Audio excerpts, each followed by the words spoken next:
Today we're at the McNay Research Farm near Sheraton, Iowa. It's the Iowa Forage and Grassland Council's annual conference today. One of the speakers is here with us, Cody Nelson from Minnesota. Cody, thanks for talking with our network. How's it going for you here in southern Iowa today? Very good. Thanks for talking, Brent. Absolutely. Cody, tell our listeners more about your farming background and what you do to help growers. Yeah, so I'll tell you, about 12 years ago, we planted our first cover crop on our farm, and throughout that time frame, I've been through the seed business, the cover crop seed business specifically, and kind of cycled through, did some consulting, and now back at the home farm where my wife and I and our 3 kids operate. We've got a cow-calf operation, we've got a seed stock business, and then we've also got a tree farm where we do all kinds of different stuff, agritourism. We've got a fall festival, and then we do transplant trees, Christmas trees, and all kinds of different stuff. But while I was doing the consulting, especially and in the cover crop seed business, I had a large amount of growers that we helped with. At one time, we were consulting on just over 35,000 acres to help farms incorporate some of these sustainable farming practices, and especially like regenerative ag, utilizing cover crops and no-till, and helping them to improve not only their soil, but their environmental benefits on the land, and honestly, most importantly for them, their profitability. Well, what brings you down to southern Iowa today? We're here at that McNay Research Farm. What were you meeting with folks about? Yeah, so we're going to talk about 60-inch corn. It's kind of a new topic that a lot of farmers are really intrigued in.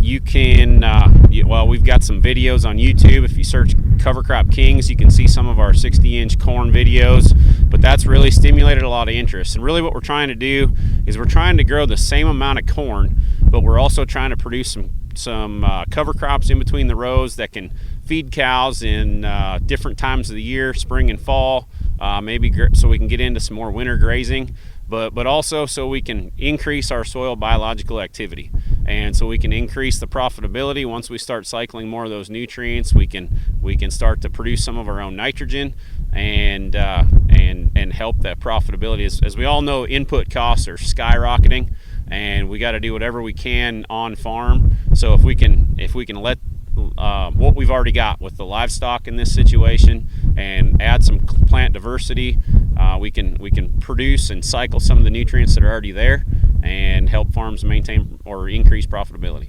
Well, and this morning, one of the first speakers, it felt like grazing was a really popular topic with the farmers here.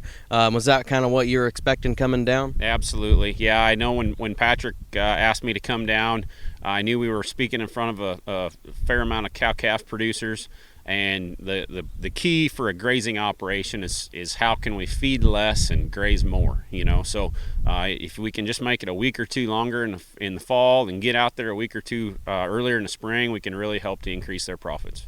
So let's talk more about the benefits of cover crops. What would be some of your advice to pass along to these southern Iowa growers today? Yeah, so first off, being in southern Iowa, I feel like we're closer to Florida than we are to my place. So I feel like there's all kinds of time to get all kinds of stuff done. But the first thing is to keep a living root in the ground. That's going to do multiple things. It's going to increase forage production, and it's also going to hold soil in place and hold nutrients in place. So we get a multitude of benefits of that. So I would say wherever there is anything, any bare ground, let's get something planted. Whether it's as simple as cereal rye. I noticed there was a lot of acres of corn ground that looked like it was probably getting ready to go to beans. Simple thing there, whether you're a crop or a cow guy or a livestock guy or not, it does work really well to put in just simple cereal rye in the fall. That stuff will germinate in 34-degree soil.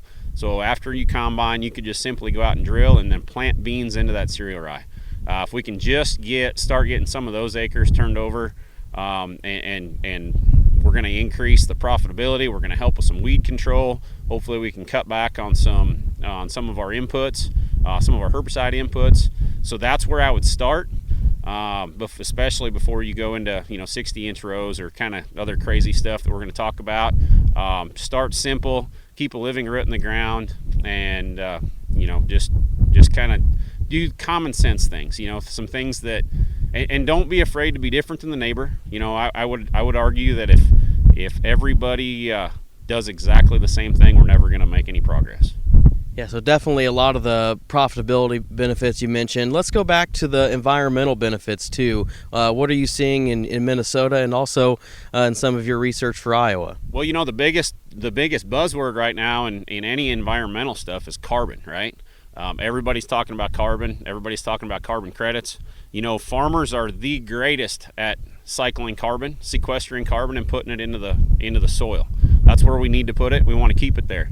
Well, a lot of people don't realize is every time we go out and till, we actually release carbon. So we want to utilize those cover crops to give us the ability to not have to till and sequester more carbon. And then on the flip side of that, they do other things.